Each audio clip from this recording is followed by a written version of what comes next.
All right, it is the top of the hour. It's 9 a.m. Central Standard Time. This is your instructor, Michael Bloomingberg. This is for EN 104, Herzing University.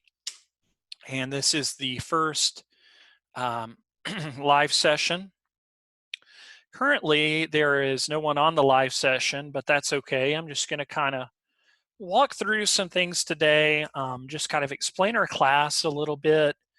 Walk through some of the assignments, and we'll talk a little bit about writing theme as we go as well.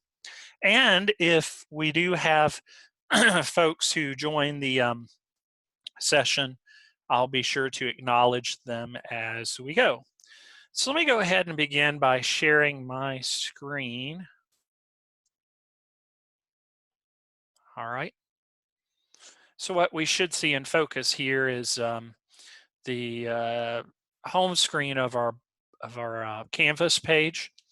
And so what I wanted to do is just point out a few things to you layout wise and kind of walk you through how the class is going to work. So announcements, I try not to overwhelm you with announcements in the class, but I do post announcements pretty frequently. So the first one that you'll notice that I've posted is just a welcome to the class. And the thing that I want to stress to you is that you need to, and you should have already done this by now, it's Wednesday of the first week, but you need to make sure you complete the Herzing English Composition Placement Test. It's comprised of 35 questions. Now there's no grade on that. It's to gauge your skills, your strengths, and areas that you need to improve upon coming in. So I want you to give it your best shot. But again, that needs to be done before you start on the actual content.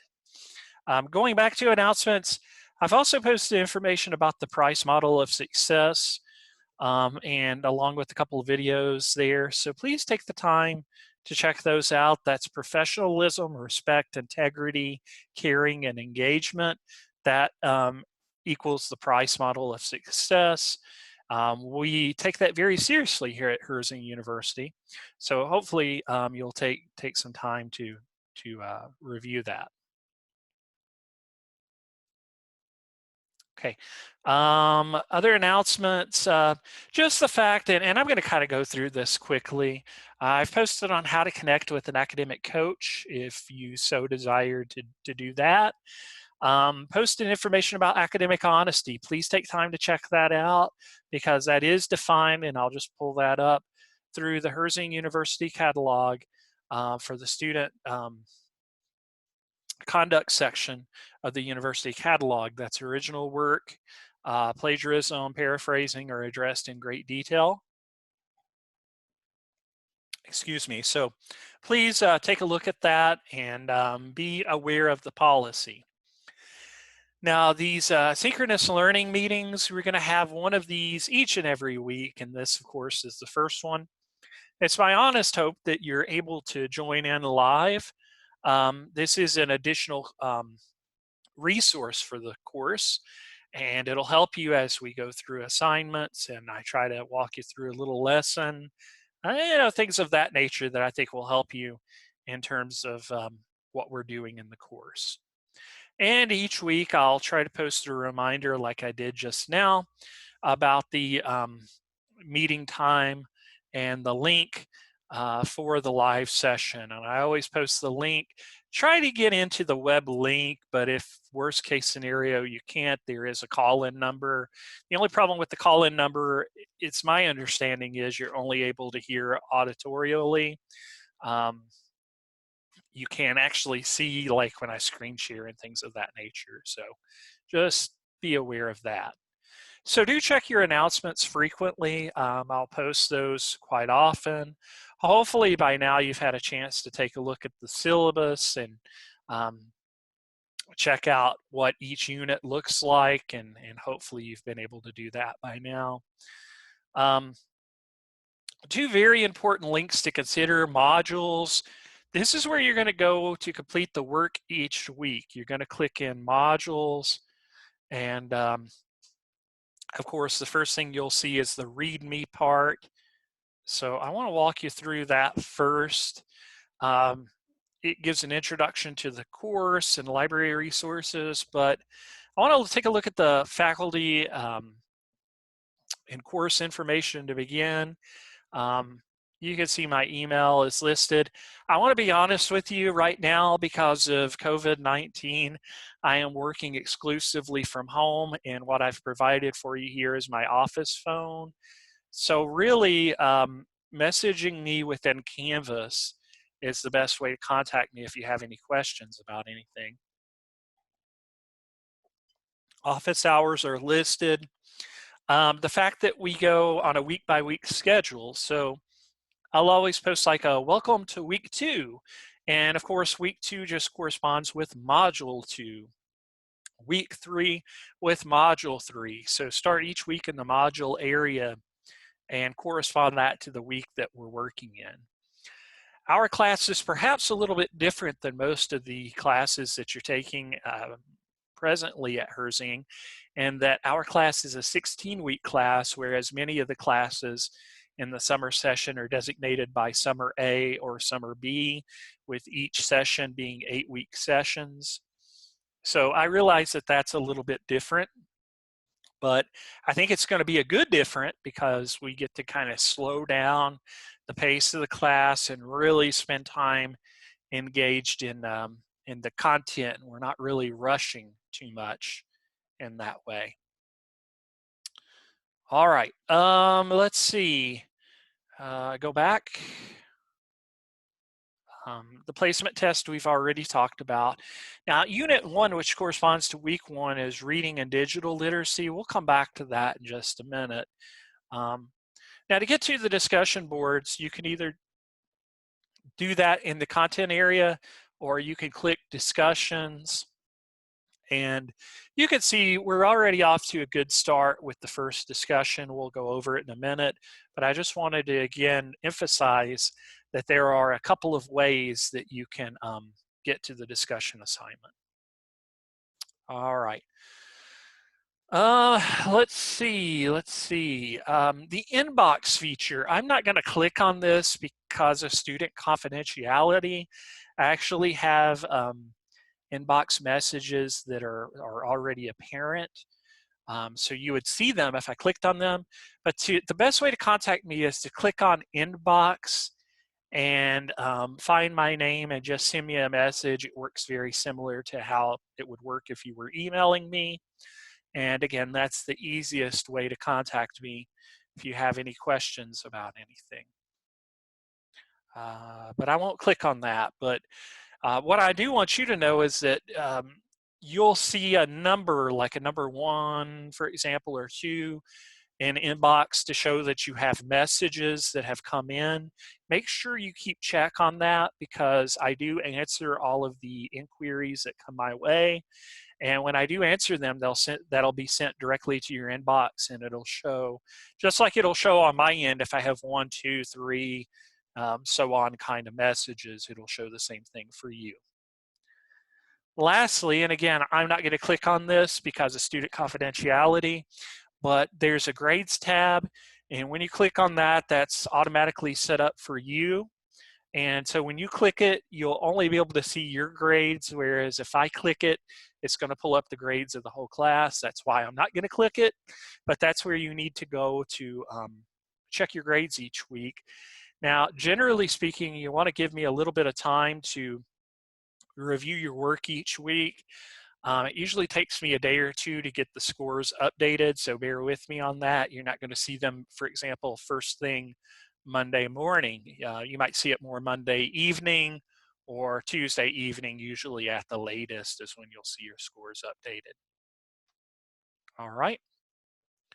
I'm just doing a check. I still see that I'm the only participant, and that's okay. Sorry, I have to get a drink, get a little coffee going. And so, again, I just wanted to walk you through the content area. And my hope is that you really take some time to look closely at the syllabus so that you understand when things are due. I suppose that's probably the next thing that I should mention is that with respect to your discussion assignments each week, what's expected from you. So let me click on the first one and we'll just kind of go over it together. So notice right out of the gate, it says due Wednesday by 11:59 p.m. Central Standard Time. So I think that's the first thing that I need to mention is that our class is on Central Standard Time. Now, personally, I'm in Eastern Time, but Herzing, all courses operate by Central Standard Time. So you need to note that. Even if you're not on Central Time, note that Central Time is the cutoff. I suppose that works a little bit in your favor if you are on Eastern Time. It gives you maybe a little bit of extra time in that way. But note that your initial posting is always due by Wednesday at 11:59. So that deadline for Wednesday is for your first initial posting. And what do you do in your initial posting? You always follow the instructions. So there's a nice little video here. It says, watch the lesson on creating developed paragraphs and think about your favorite person or thing. It might be your grandmother. It might be a car or a pet or a million other possibilities. There's a lot of different things to choose from. But watch the video. I think you'll find it helpful. I'm not going to play that here for the sake of time, but you can check that out. And then pick one favorite person or thing and describe it to the class in a fully developed 5 to 7 sentence paragraph with this one catch: you cannot name it directly. The hallmark of description writing is to be able to communicate your purpose without directly saying it. Another way to think about this is good writing, how should I say this with writing? You show, you don't tell. Good writing shows. It's descriptive. We can tell by the clues and the word choice. And you guys are, by and large, doing a really good job on that. So I'm not really having any problems, figuring that out. It's kind of fun going through and kind of guessing. Now, you are required to have a peer response in addition to your initial posting. And note that your response is always due by Sunday of the week we're working in. That's by 11:59 p.m. Central Standard Time. So I hope that's clear. That's what's required in the assignment. You need an initial posting and you need a peer response. So what are you doing this week? Let's take a look at it. Again, we've already talked about initial, but with respect to your reply, respond to at least one peer addressing the following questions. What do you think the student is describing? What specific details in the paragraph lead you to believe your guess is correct? If you are still unsure, what specifics do you need to make a good guess? And what one thing did the student post teach? What one thing did the student's post teach you about writing paragraphs that you might aim to include in your own paragraph? That's the beauty of writing that we're going to talk about in just a few minutes. This idea of mimicking, looking at what someone else is doing that's working really well and seeing how you can incorporate it. And that's not plagiarizing, by the way. We don't want to do that. We don't want to just directly take someone else's words or ideas, but the way that that person structures, the way that they handle it, we can do a lot from mimicking. Sports athletes, musicians, they do this kind of thing all the time where they look at what someone else does and they try to mimic it, but to do so in a way that's respectful and incorporating it into your own style. So hopefully that makes sense. Remember that you need to use APA formatting when you're using citations or referencing information. So please don't forget to do that. All right, so that is this week's discussion assignment. I would ask if there are any questions, but I am the only one on the meeting here, so don't have the opportunity to do that. But if you do have questions, you can message me. All right, so again, we're always working in the modules, and again, you're doing the placement test first, but after you do that, you remember that you're working through the Realize It area too with your learning map. And the Unit 1 theme is reading and digital literacy. So bear that in mind as well. But what I want to do is go ahead and take a look at the regular assignment for this week. Now, because it's a 16-week class, we don't always have a discussion board assignment each week. So next week, for example, there will not be a discussion board assignment. So when we don't have discussion board assignments, we don't have them every other week. What we'll do instead is we'll have an interactive announcement where I'll post information and you'll have the opportunity to hit reply and engage in the class that way. Of course, we'll have the synchronous learning session as well next week. So we'll have these different ways where we can stay engaged in the class. So bear that in mind as well. But this week there is a discussion assignment and there is a regular Unit 1 assignment called Reading and Summarizing Digital Text. And it just says, choose one of the topics from the Realize It Learning Map for Unit 1 to use for this assignment. And you're writing a summary of the material in the topic. So to successfully complete the assignment and practice unit objectives, complete your summary using these steps. First, read the material in your chosen topic at least twice. Monitor your attention and comprehension as you read, using your helpful inner voice and redirecting your distracting inner voice. That's a big thing, by the way. If you have that little critic that likes to chirp on your shoulder and tell you as you're writing that what you're doing is terrible, kind of knock that critic off your shoulder and remember that as long as we have something to work with, we can make it better. So that distracting inner voice we have to limit. Read actively. This means that you can highlight and use the highlight and annotation feature and Realize It. You could take notes on your computer document, a physical notebook. That's really important for the class that we think about reading. In fact, I'm going to give you kind of a writing theme coming up in just a couple minutes.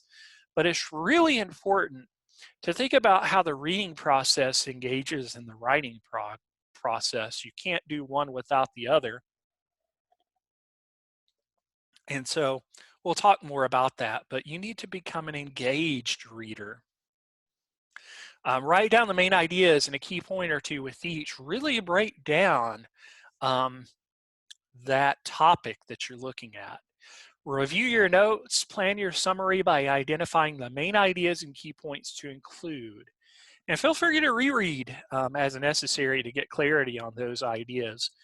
I recommend, again, you go through and literally break apart one idea at a time, the topic from the Realize It map that you're looking at. Write your summary, and I want to highlight this.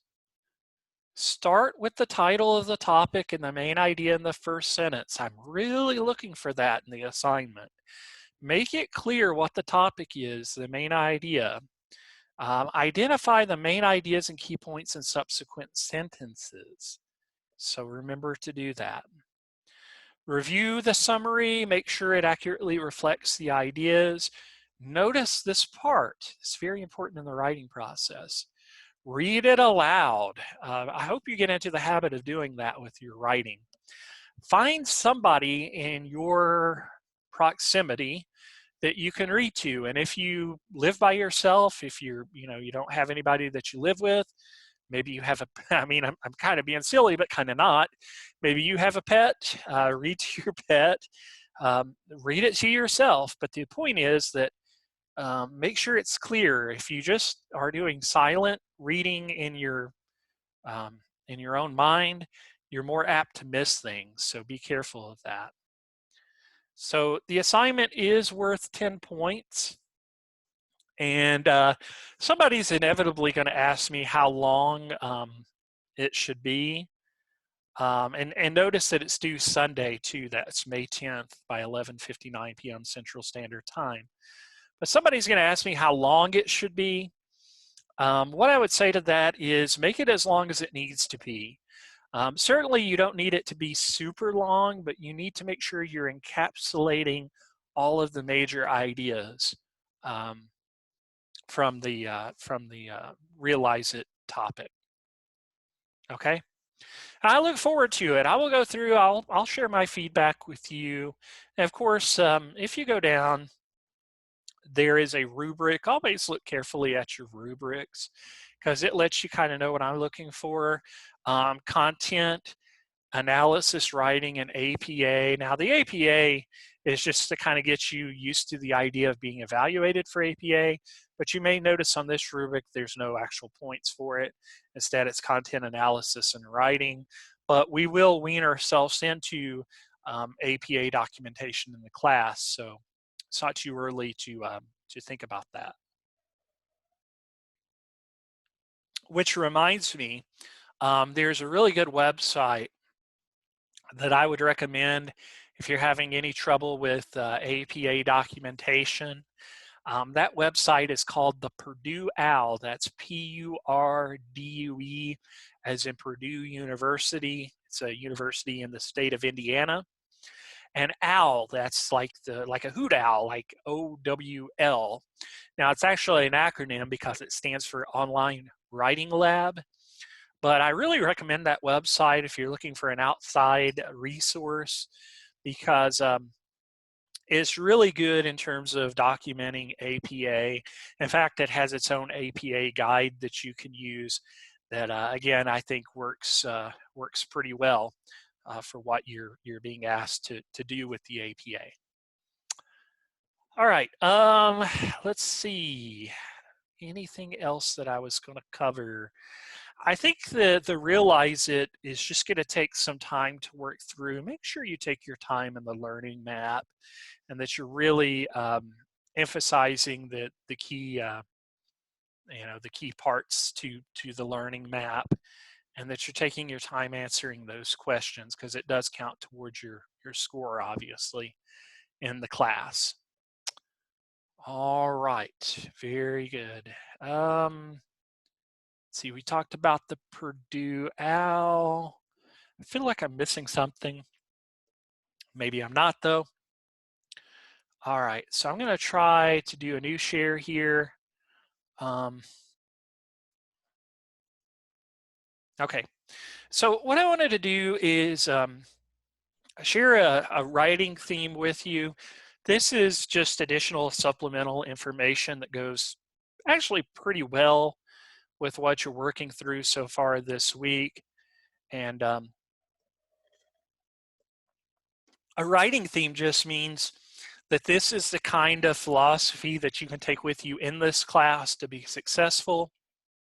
You can apply it outside of our class to really a lot of different areas, but of course we're focused on writing. And so our theme comes from a guy named Stephen King that you may be familiar with. He's a very popular author, and by popular I mean a very well-renowned best-selling author. Books like It, Cujo, The Stand, Carrie, The Shining, so on and so forth.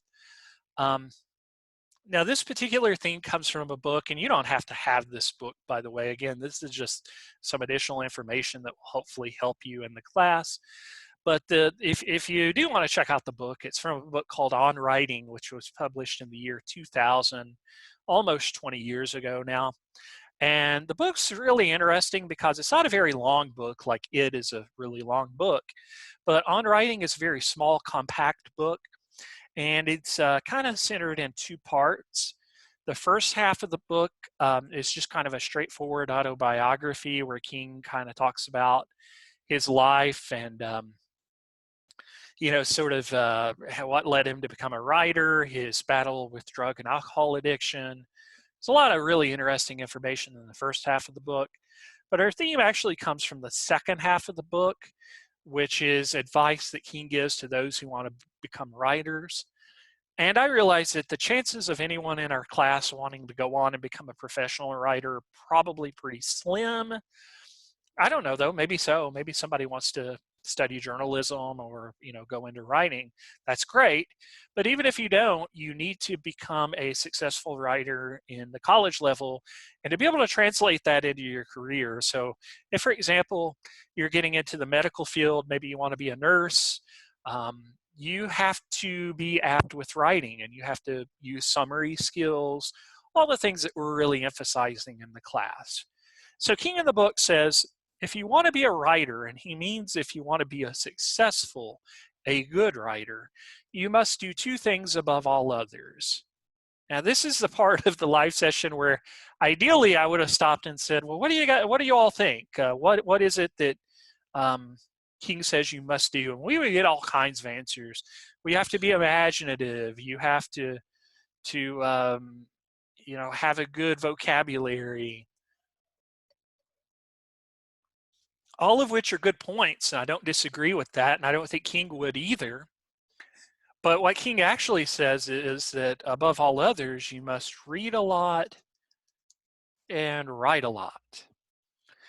Now, you have to understand, in the year 2000, when this book came out, I was an undergraduate at Eastern Kentucky University, where I was studying writing as my major.